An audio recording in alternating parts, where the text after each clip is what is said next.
Você já reparou como muita gente ainda tem aquela visão limitada do que é o trabalho do assistente social?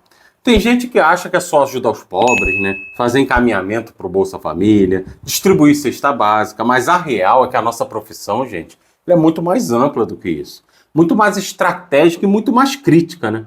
E uma parte essencial desse trabalho, que muita gente não vê, inclusive, mas que sustenta tudo que a gente faz, é a pesquisa. Isso mesmo. Serviço social trabalha com pesquisa científica, com método, com teoria, com dados, com análise. E isso não é só papo de universitário, de TCC. Não, galera. Isso é prática cotidiana, concreta, viva. Então hoje a gente vai conversar sobre dois tipos de pesquisa que estão no coração da atuação profissional do assistente social, que é a pesquisa qualitativa e a quantitativa, né? Vamos entender como cada uma delas funciona, né? Para que serve e por que é tão importante dominar essas ferramentas. Mas primeiro, por que o serviço social precisa pesquisar, Adriano? Vamos lá.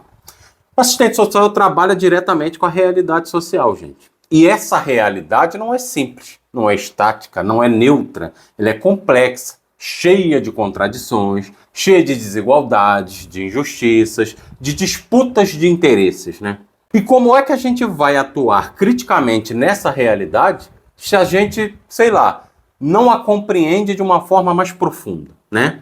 Não dá para cair de paraquedas numa comunidade, num CRAS, num hospital, numa fundação ou numa política pública e sair aplicando assim receita de bolo pronta, gente. Isso não existe. A gente precisa o quê? Conhecer a fundo o que está acontecendo ali. E para isso a gente faz o quê? Pesquisa. Porque a pesquisa permite que a gente faça diagnósticos sociais sólidos, né?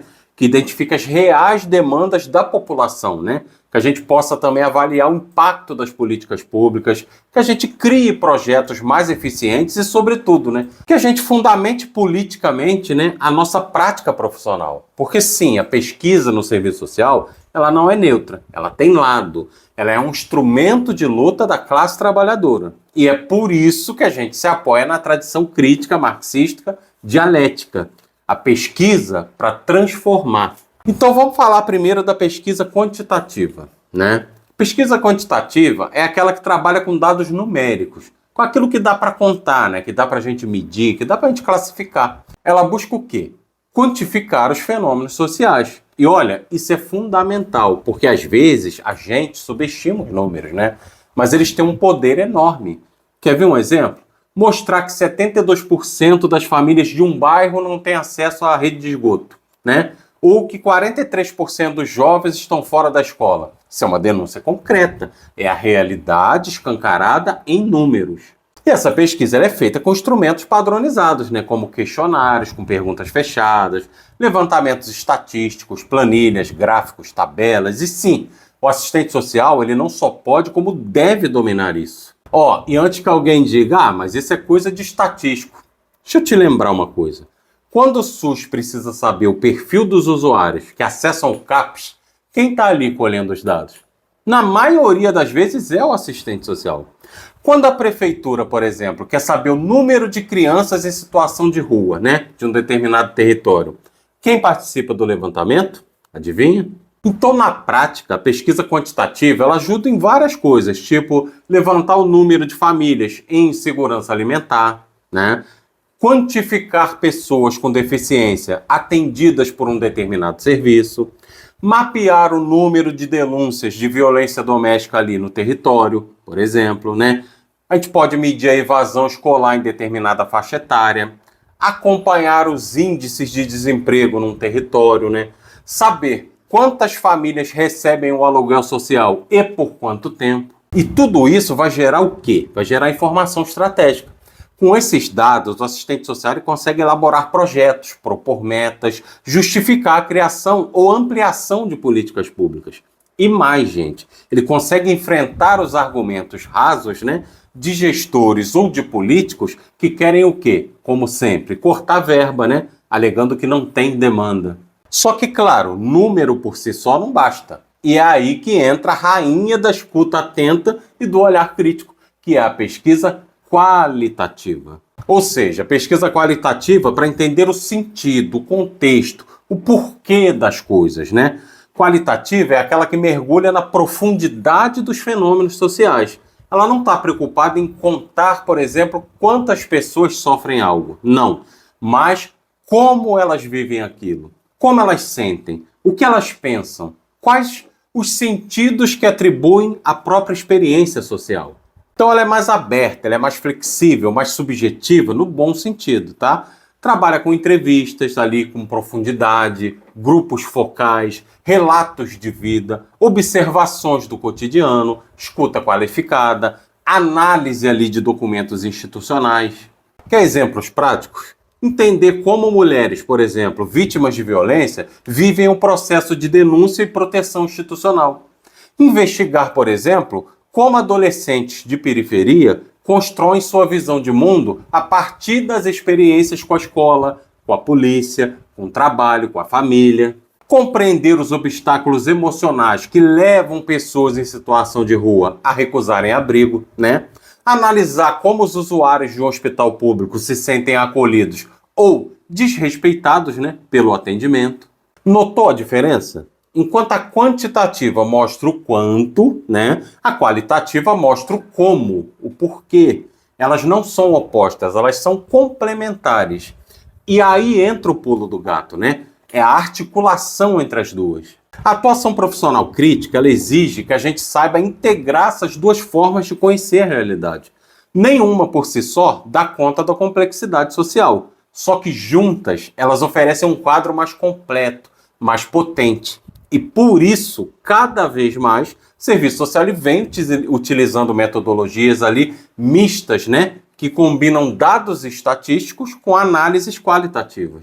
Por exemplo, você pode fazer um levantamento quantitativo de quantas famílias foram afetadas, sei lá, por uma enchente num bairro, né? Mas também pode fazer entrevistas com elas para quê? Para entender o impacto emocional, as estratégias de sobrevivência, a relação com o poder público. Isso vai gerar um diagnóstico social mais robusto, né? Que sustenta a sua intervenção com base técnica e sensibilidade social. E o que a pesquisa muda na prática do assistente social, Adriano? Muda tudo, meu povo. Primeiro, porque ela fortalece a autonomia profissional, né? Porque ao invés de só cumprir ordens, né, ou reproduzir protocolos, o assistente social ele passa a construir conhecimento próprio sobre a realidade onde ele atua. Segundo, que ela melhora a qualidade das intervenções. Uma ação mal planejada pode desperdiçar tempo, recursos e até causar mais sofrimentos, inclusive. A pesquisa vai evitar isso, oferecendo fundamentos sólidos. Terceiro, que ela qualifica o debate público. Ao apresentar dados e análises, o assistente social ele pode cobrar, isso mesmo, gente, cobrar gestores públicos, disputar narrativas, mostrar que os direitos sociais não são favores, mas necessidades reais e comprovadas, são direito do povo. Quarto, que ela valoriza a profissão. Mostrar que o serviço social pesquisa, produz conhecimento, que escreve relatórios técnicos, que participa ali de fóruns acadêmicos e que propõe, portanto, né, soluções baseadas em evidências, eleva o reconhecimento social da categoria. Mas cuidado, gente, tem que ter rigor e ética. Pesquisa, principalmente qualitativa, exige ética no trato com o outro, né? O assistente social não pode transformar a dor do outro em dado frio. Isso eticamente está incorreto, gente. Tem que haver escuta, respeito, sigilo, empatia, e isso vale para qualquer pesquisa. E para além disso, né, a gente precisa ter rigor metodológico. Para quê? Para não cair na armadilha do achismo, né? Isso é uma armadilha. Da opinião pessoal, da generalização precipitada. Então fazer pesquisa não é só sair perguntando por aí e anotando coisa, não. É aplicar um método, é seguir etapas, é registrar corretamente, analisar com profundidade e principalmente, né, devolver o resultado à população de forma compreensível e útil.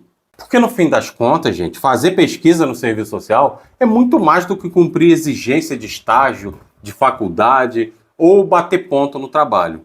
É um ato político. É assumir que a realidade social ela precisa ser entendida, compreendida em suas múltiplas dimensões, né? E que a gente tem as ferramentas para isso. Então, enquanto muitos estão reproduzindo por aí preconceitos, achismos e discursos prontos, o assistente social não. Ele está ali pesquisando, escrevendo, analisando, escutando, cruzando os dados, né? Construindo diagnósticos, né? Produzindo verdade social. E tudo isso não é cerebral demais, não. O distante da prática, nossa, Adriano, isso é só teoria. Nada disso, muito pelo contrário. É isso que vai sustentar a prática crítica, ética e transformadora. Então, por isso que eu vou dizer aqui, ó. Se você está na graduação, estuda bastante mesmo metodologia científica, tá? Aprende a diferenciar aí os tipos de pesquisa, lê autores como Minayo, Gil, Demo, se aprofunda na epistemologia do serviço social. E se você já está na prática, nunca abandone a pesquisa, porque ela é uma das maiores ferramentas de resistência que a gente tem. Bom, se esse conteúdo fez sentido para você, compartilhe aí com seus colegas, professores, supervisores, supervisoras, parceiros de estágio, né?